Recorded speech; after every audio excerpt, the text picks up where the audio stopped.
What if I told you that the most powerful substance mentioned in the Bible isn't gold, frankincense?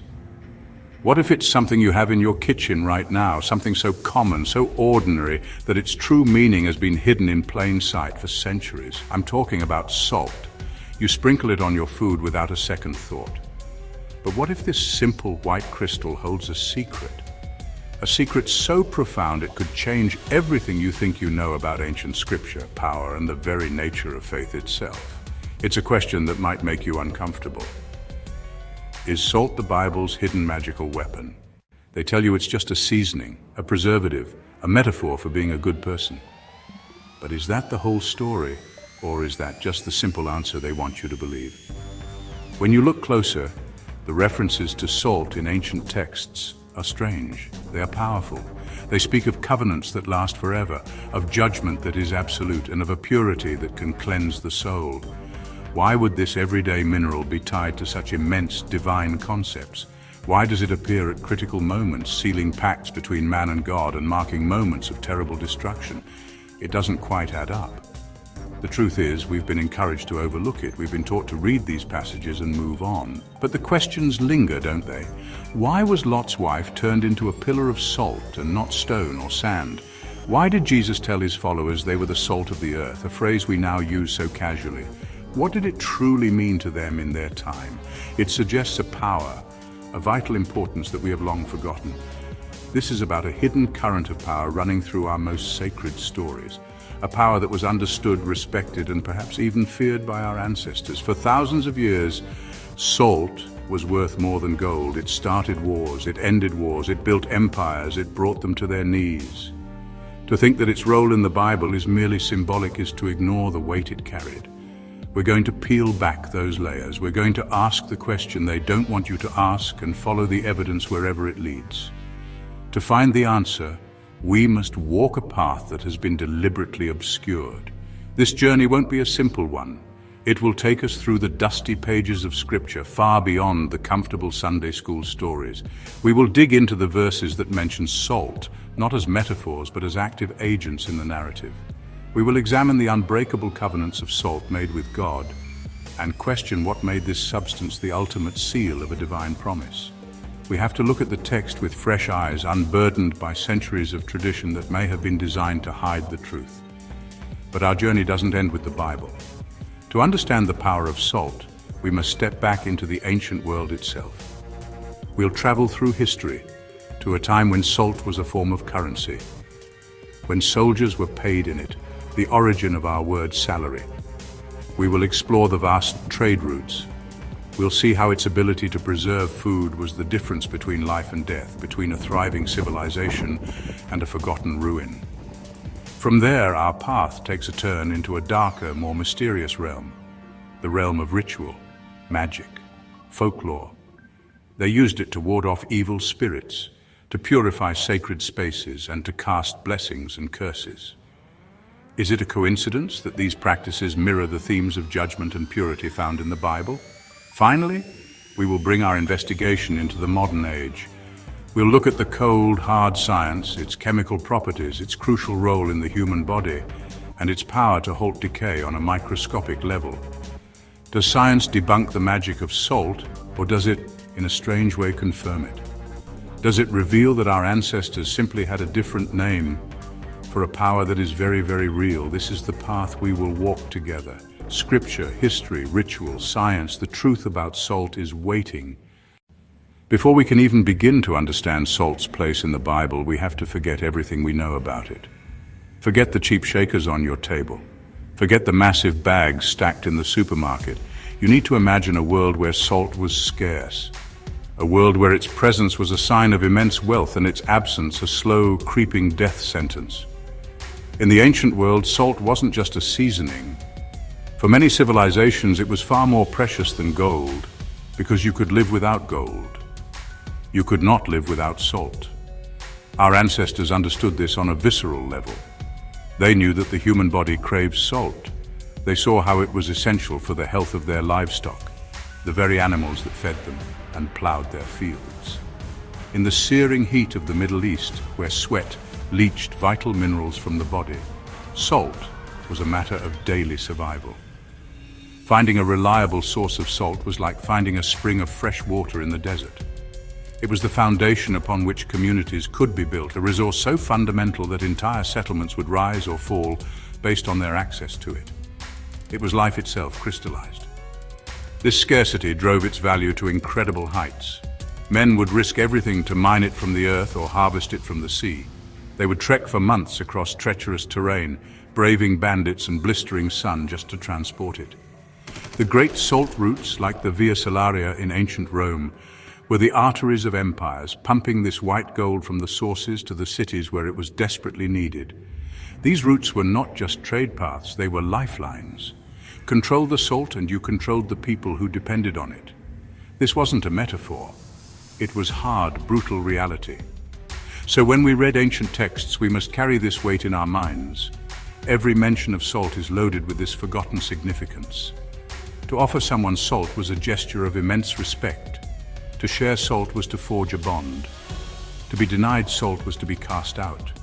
This understanding is the first step. Before we can see the magic, we must first see the value. We must see salt through the eyes of the ancients, not as a simple mineral, but as the very currency of life. The value of salt wasn't just abstract. It was woven into the very fabric of the ancient economy.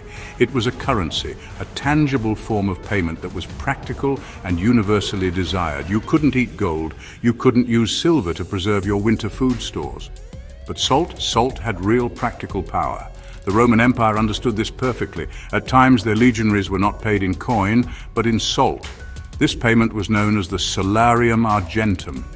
Does that word sound familiar? It's the root of our modern word, salary. Your monthly paycheck is a direct linguistic descendant of a soldier's ration of salt. This practice wasn't unique to Rome. In Ethiopia and parts of Africa, slabs of rock salt were used as money into the 20th century. Imagine a marketplace not filled with the jingle of coins, but with the quiet, heavy thud of salt blocks, being traded for grain, for cloth, for livestock. This economic power gave rise to salt monopolies. Rulers realized controlling the salt trade was a direct path to immense wealth. They imposed heavy taxes on salt. The gabelle, a hated salt tax in France, funded the French crown for centuries and became a key grievance leading to the French Revolution. In China, imperial governments held a state monopoly on salt for over 2,000 years, using the profits to fund grand canals and massive armies. This wasn't just business, it was statecraft. Therefore, when salt appears in a biblical covenant, it's not just poetic, it's an economic statement. A covenant of salt was a deal sealed with the most stable and valuable commodity known to man. It was like signing a contract backed by a nation's entire gold reserve. It signified permanence, incorruptibility, and immense worth. It was a divine transaction recorded in the language of the earthly economy, making clear how serious it was. Beyond its economic value, salt held the ultimate power in the ancient world, the power over time itself. In an age before refrigeration, life was a constant battle against decay. Every harvest, every hunt, every catch, the microbes and bacteria worked tirelessly to rot food, turning life-giving sustenance into poison. This is where salt became the ancient world's most vital technology. It was the barrier that stood between a bountiful season and a winter of starvation. It was the difference between life and death. The process was seen as nothing short of miraculous. By packing meat in salt, soaking fish in brine, people could halt the relentless march of decay. This ability to preserve food revolutionized human society.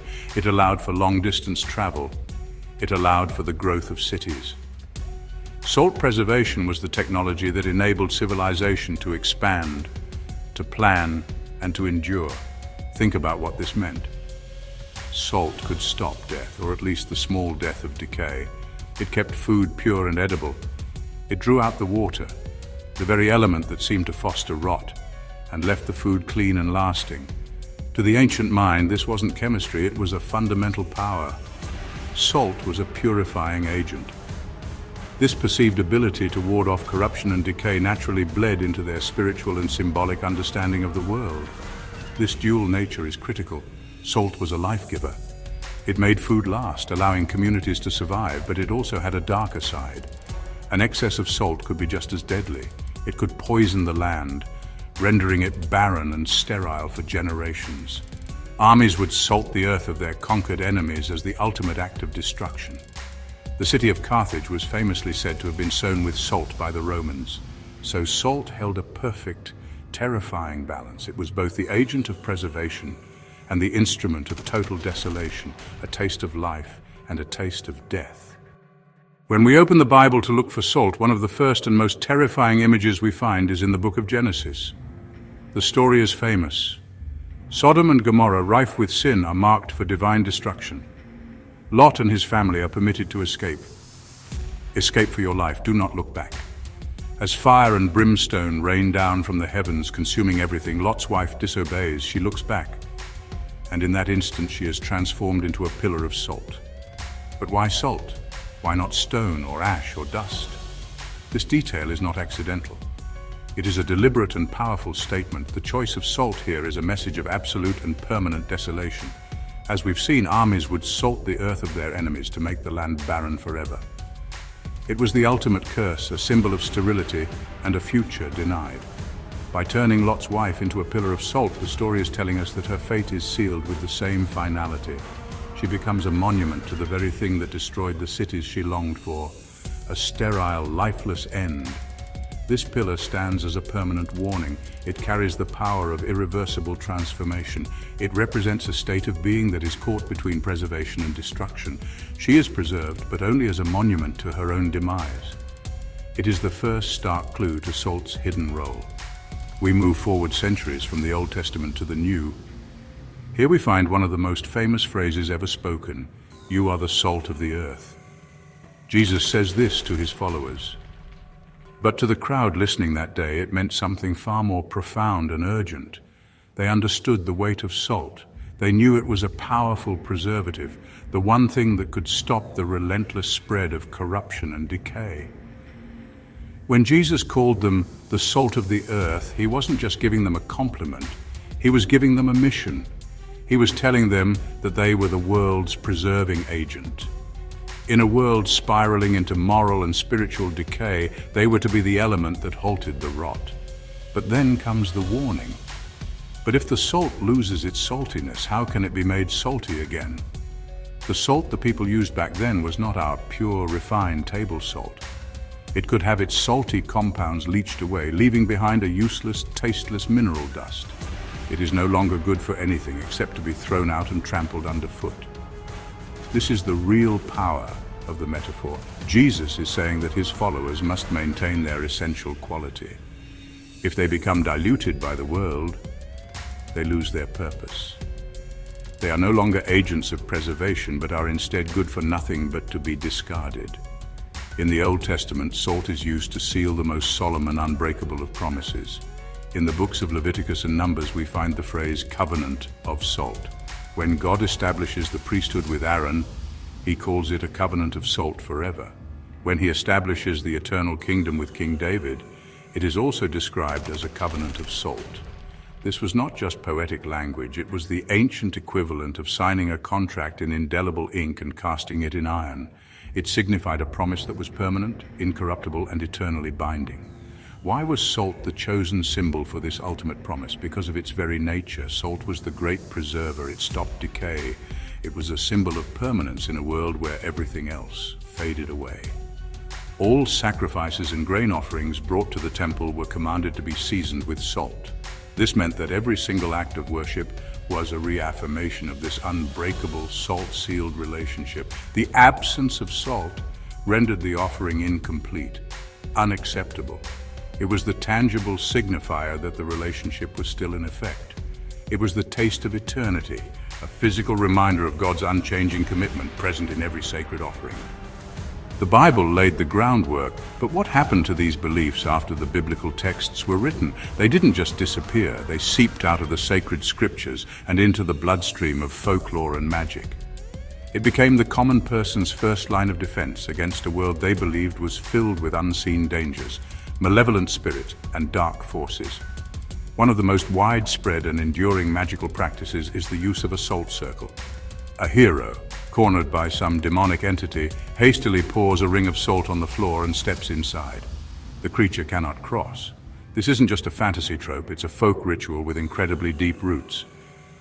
By constructing that circle out of salt, the practitioner is creating a barrier of absolute purity that no spiritual corruption can penetrate. They would incorporate it into their homes for constant protection. A line of salt poured across a threshold.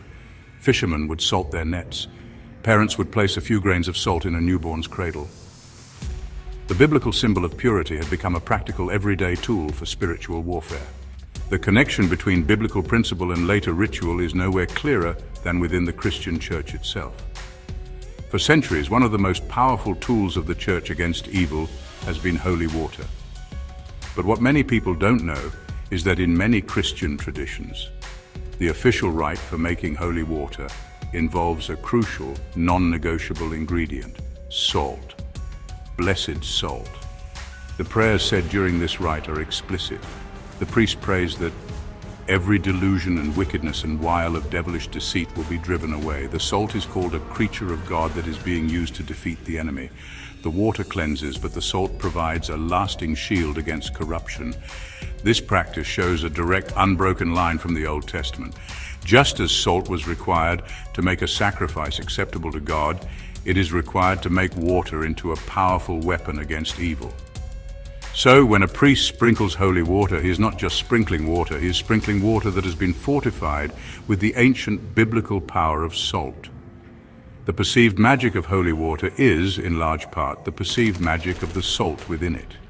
It's easy for us, in our modern age, to dismiss this as simple superstition, but what if our modern understanding doesn't debunk their beliefs, but actually confirms them in a language they could never have imagined? Our ancestors saw salt halt decay. Today we know this is a war fought on a microscopic scale. The true agents of decay are bacteria, molds, yeasts, and they need water to thrive. Salt is the ultimate weapon against them. Through a process called osmosis, salt wages a relentless war on these microbes. The salt literally sucks the life-giving water out of the very organisms that cause decay. It leaves them shriveled, inert, and unable to reproduce. It doesn't just stop them, it kills them. So when an ancient priest saw salt purifying a sacrifice, he wasn't wrong. He didn't have the words for osmosis or microbiology. So he used the words he had. He called it magic. He called it a divine power, but the effect was the same. The power of salt goes even deeper than preservation. Its importance is written into the very code of our own bodies. You are, in essence, a walking, talking vessel of salt water. Without salt, the intricate electrical system that runs your body would grind to a halt. Every beat of your heart, every twitch of your muscle, every thought that crosses your mind is powered by salt. This is because salt, when dissolved in water, breaks apart into electrically charged ions. These ions are the messengers of your nervous system. They create tiny electrical impulses that travel along your nerves. A body without salt is a lifeless corpse. A world without the salt of the earth is, by this logic, a world that is spiritually lifeless, incapable of action or true feeling. The science gives the metaphor a staggering new depth. Our ancestors, through thousands of years of observation, understood the fundamental power of salt, even if they couldn't see the invisible battlefield on which it fought. The magic was simply the name they gave to the science of their own bodies. We began this journey with a question: is salt the Bible's hidden magical weapon? We have followed a path from the dusty markets of the ancient world to the sterile laboratories of modern science. So, what is the answer? The truth, like the salt crystal itself, is both simple and complex. The power of salt is not supernatural, it is profoundly natural, it is stubbornly natural, it is miraculously natural. But this does not make it any less potent. They saw salt halt the march of death, and they called it a purifying miracle. Science now tells us this is osmosis. They felt the life-giving spark it gave their bodies, and they called it a gift from the gods. Science now tells us this is the movement of sodium ions. The Bible did not hide this power, it elevated it. It took a substance that people already knew was essential for life, and used it as a language to speak of divine things. A covenant of salt was not magical because the salt itself cast a spell. It used the most permanent and valuable thing people knew to signify the permanence and value of God's promise. Being the salt of the earth was not a call to sorcery, it was a demand to be the preserving, life-enabling and purifying force in a world succumbing to spiritual decay. So perhaps the real question isn't whether salt is magical. Perhaps the real question is why we ever started to believe that the natural world wasn't magical in the first place. Our ancestors lived in a world where the line between the physical and the spiritual was blurred. They were not hiding a secret weapon. They were living in a reality where the most common things held the most profound power. The secret isn't that salt is magic. The secret is that we have forgotten how to see the magic in salt.